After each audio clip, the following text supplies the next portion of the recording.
اعوذ باللہ من الشیطان الرجیم، بسم اللہ الرحمن الرحیم۔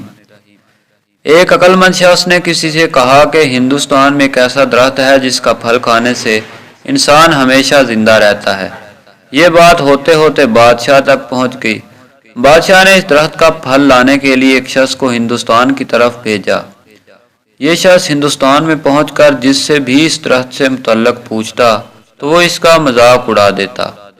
آخر سال ہر سال کی بے سود محنت کے بعد جب وہ وطن کو لوٹنے لگا تو بوقت واپسی اسے ایک بزرگ ملا۔ اس بزرگ کو سارا ماجرا کہہ سنایا۔ بزرگ نے یہ ماجرا سنا تو ہنس دیے۔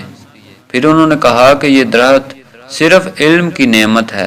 علم سے انسان دائمی زندگی پاتا ہے اور بے علم آدمی مردہ ہوتا ہے۔